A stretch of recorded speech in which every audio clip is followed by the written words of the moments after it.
Lilith by George MacDonald.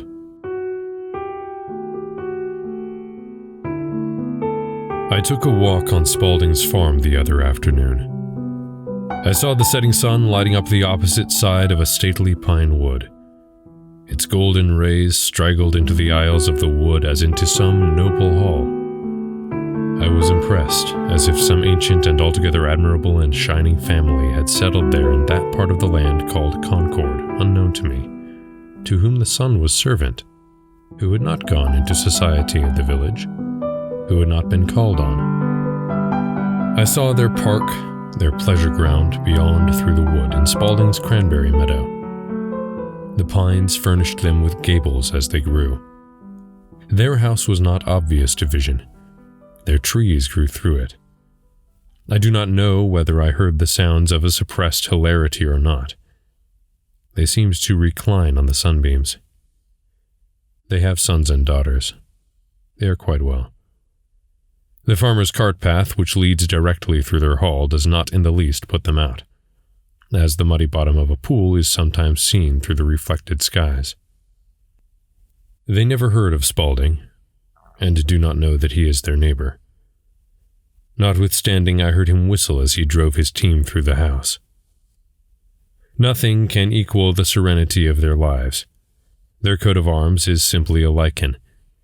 I saw it painted on the pines and oaks.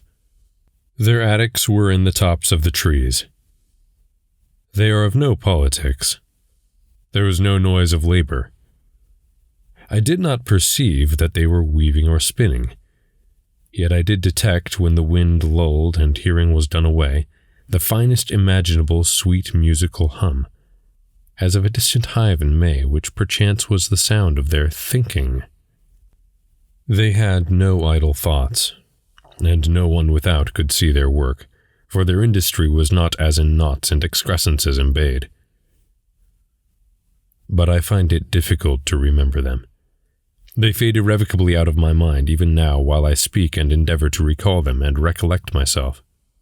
It is only after a long and serious effort to recollect my best thoughts that I become again aware of their cohabitancy. If it were not for such families as this, I think I should move out of Concord.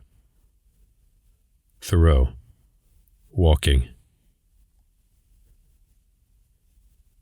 Chapter 1. The Library. I had just finished my studies at Oxford, and was taking a brief holiday from work before assuming definitely the management of the estate. My father died when I was yet a child. My mother followed him within a year, and I was nearly as much alone in the world as a man might find himself. I had made little acquaintance with the history of my ancestors. Almost the only thing I knew concerning them was that a notable number of them had been given to study. I had myself so far inherited the tendency as to devote a good deal of my time, though I confess, after a somewhat desultory fashion, to the physical sciences. It was chiefly the wonder they woke that drew me. I was constantly seeing, and on the outlook to see, strange analogies, not only between the facts of different sciences of the same order, or between physical and metaphysical facts, but between physical hypotheses and suggestions glimmering out of the metaphysical dreams into which I was in the habit of falling. I was at the same time much given to a premature indulgence of the impulse to turn hypothesis into theory. Of my mental peculiarities there is no occasion to say more. The house, as well as the family, was of some antiquity, but no description of it is necessary to the understanding of my narrative. It contained a fine library, whose growth began before the invention of printing and had continued to my own time, greatly influenced, of course, by changes of taste and pursuit. Nothing, surely, can more impress upon a man the transitory nature of possession than his succeeding to an ancient property. Like a moving panorama, mine has passed from before many eyes, and is now slowly flitting from before my own.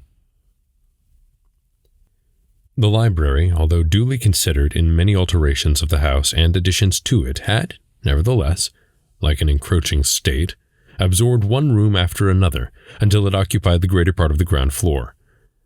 Its chief room was large, and the walls of it were covered with books almost to the ceiling. The rooms into which it overflowed were of various sizes and shapes, and communicated in modes as various: by doors, by open arches, by short passages, by steps up, and steps down. In the great room I mainly spent my time, reading books of science, old as well as new. For the history of the human mind in relation to supposed knowledge was what most of all interested me. Ptolemy, Dante, the two Bacons, and Boyle were even more to me than Darwin or Maxwell, as so much nearer the vanished van breaking into the dark of ignorance. In the evening of a gloomy day of August, I was sitting in my usual place, my back to one of the windows, reading. It had rained the greater part of the morning and afternoon, but just as the sun was setting, the clouds parted in front of him, and he shone into the room. I rose and looked out of the window. In the center of the great lawn, the feathering top of the fountain column was filled with his red glory. I turned to resume my seat, when my eye was caught by the same glory on the one picture in the room, a portrait, in a sort of niche or little shrine sunk for it in the expanse of book-filled shelves.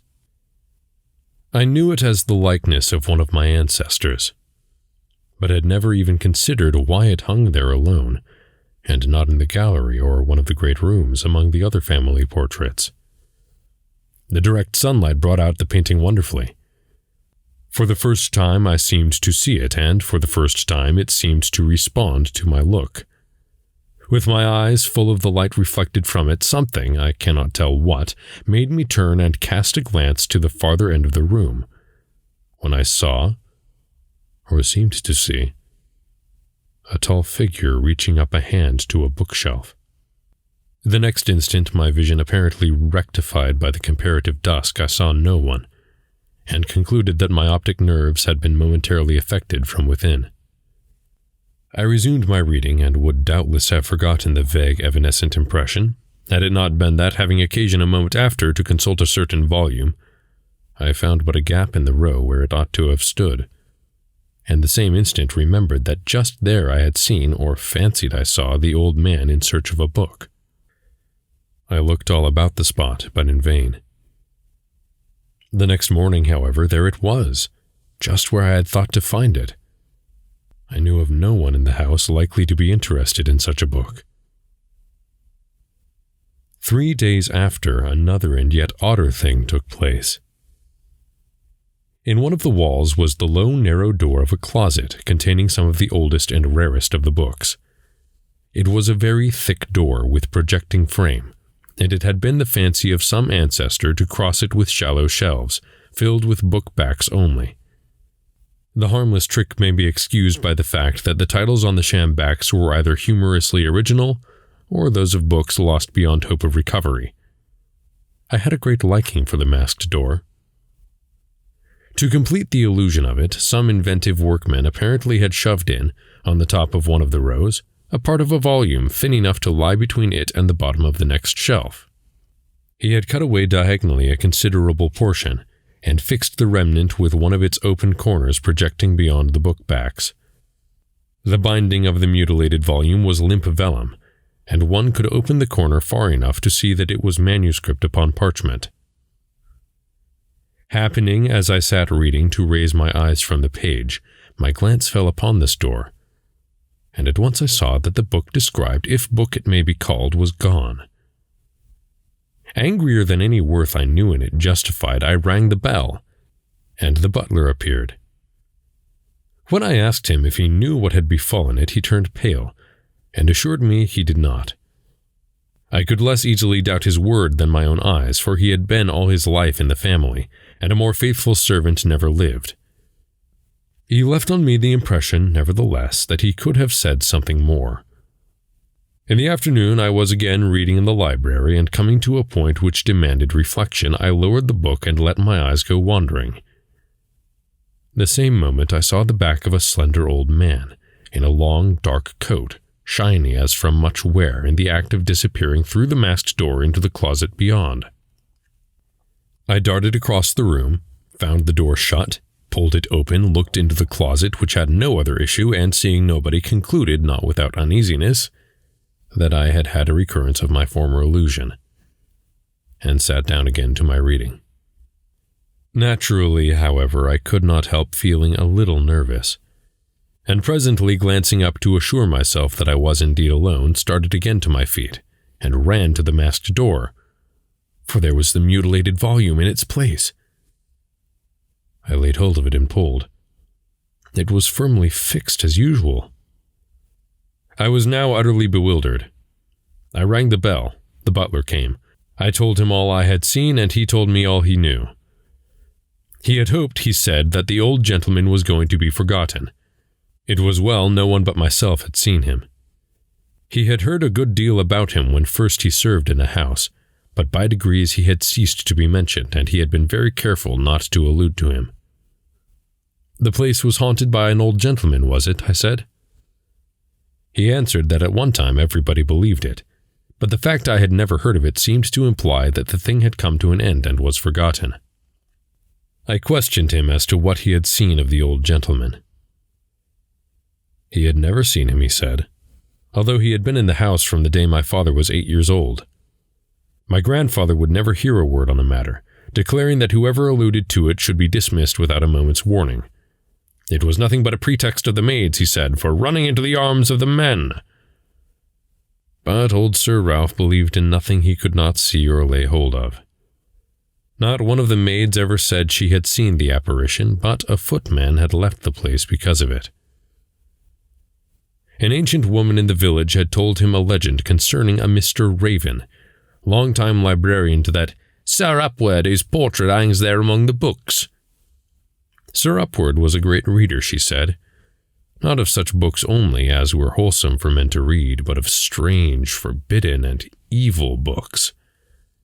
And in so doing, Mr. Raven, who was probably the devil himself, encouraged him. Suddenly, they both disappeared, and Sir Upward was never after seen or heard of. But Mr. Raven continued to show himself at uncertain intervals in the library. There were some who believed he was not dead, but both he and the old woman held it easier to believe that a dead man might revisit the world he had left, than that one who went on living for hundreds of years should be a man at all. He had never heard that Mr. Raven meddled with anything in the house, but he might perhaps consider himself privileged in regard to the books. How the old woman had learned so much about him he could not tell, but the description she gave of him corresponded exactly with the figure I had just seen. "I hope it was but a friendly call on the part of the old gentleman," he concluded with a troubled smile. I told him I had no objection to any number of visits from Mr. Raven, but it would be well he should keep to his resolution of saying nothing about him to the servants. Then I asked him if he had ever seen the mutilated volume out of its place. He answered that he never had, and had always thought it a fixture. With that he went to it and gave it a pull. It seemed immovable.